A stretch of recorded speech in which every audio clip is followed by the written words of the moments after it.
Pada suatu hari Rasulullah SAW ditemui oleh malaikat Jibril. Rasul pun bertanya, ada apa wahai Jibril? Jibril menjawab, wahai Muhammad, sesungguhnya hari ini Allah Subhanahu wa Ta'ala sedang mengobarkan nyala api neraka, dan seluruh para malaikat amat ketakutan. Mereka tidak tahu harus bagaimana. Untung aku ingat, kata Jibril, bahwa engkau Muhammad adalah sumber cinta dan sayang Allah Subhanahu wa Ta'ala kepada alam semesta. Dengan alasan itu aku kesini, bertabaruk mengambil berkah dengan cinta Allah kepada dirimu, ya Rasulullah, ya Muhammad. Rasulullah terdiam beberapa saat, kemudian bertanya lagi, wahai Jibril, ceritakan padaku bagaimana neraka itu sesungguhnya. Jibril menjawab, wahai Muhammad, neraka itu bagaikan lubang-lubang yang terdiri dari 7 tingkat. Jarak antara satu lubang dengan yang lain ialah perjalanan 70 tahun. Lubang paling bawah adalah lubang yang paling panas. Nabi SAW meneruskan pertanyaannya, lalu siapakah penghuni lubang-lubang neraka itu, wahai Jibril? Sampaikan kepadaku, Jibril. Jibril menjawab, lubang yang paling bawah diciptakan untuk orang-orang munafik. Lubang yang berikutnya untuk penyembah berhala. Lalu untuk penyembah bintang dan matahari. Jibril terus menerangkan penghuni tingkatan neraka hingga lubang yang kelima, tempat umat Yahudi. Dan yang keenam dihuni oleh umat Nasrani. Setelah menjelaskan penghuni 6 tingkatan neraka, Jibril diam cukup lama.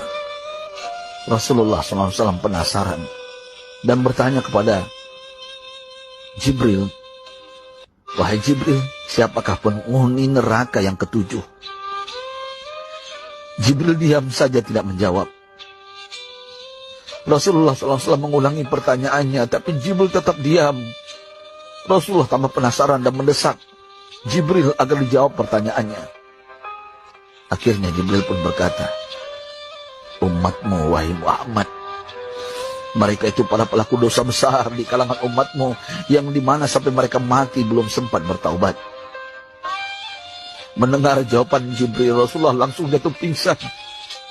Jibril merangkulnya dan meletakkan tubuh baginda di atas pangkuannya. Tak berapa lama Rasulullah SAW sadar dan langsung menangis bersimbah air mata dengan terisak-isak. Rasulullah mempertegas pertanyaannya, wahai Jibril,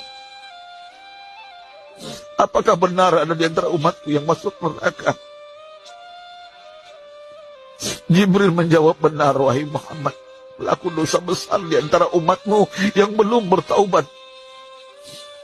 Setelah itu Rasulullah menghadap kiblat dan sujud kepada Allah dalam isak tangisnya.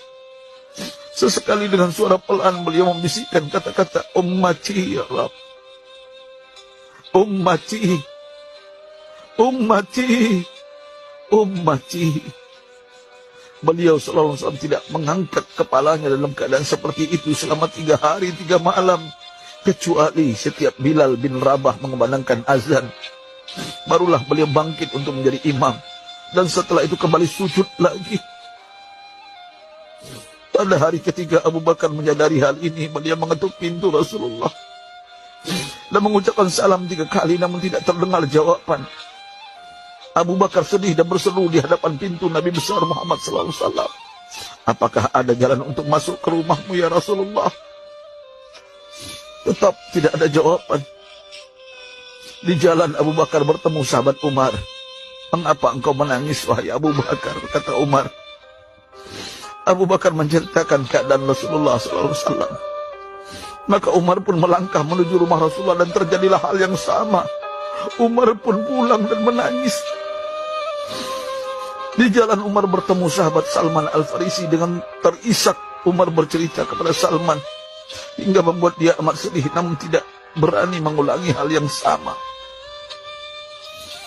Salman melangkah menuju rumah Fatimah radhiyallahu anha dan menceritakan hal itu.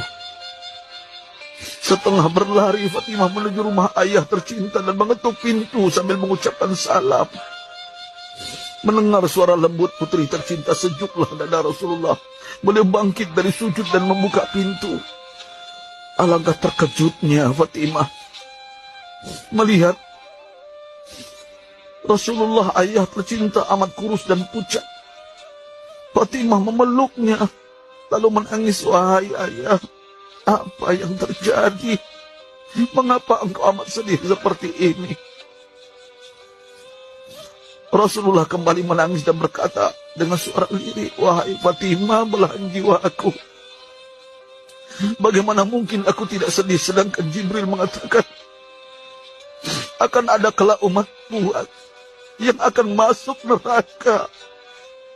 Subhanallah, betapa besar cinta Rasulullah kepada kita umatnya. Sahabatku, Rasulullah mencintai kita. Antaman ma'aman ahbabta, engkau akan berkumpul dengan orang yang kau cintai. Mari kita mencintai baginda Nabi besar Muhammad SAW yang mencintai kita, umat yang tidak rela kita masuk neraka. Mari kita mencintai beliau dengan berselawat. Sahabatku, sampaikan, Rasul mengajarkan kepada kita, man dalla ala khairin falau mislu ajri fa'ili. Siapa yang menunjukkan kepada kebaikan, maka dia akan mendapatkan pahala seperti orang yang mengerjakannya. Mudah-mudahan ini menjadi pahala jariah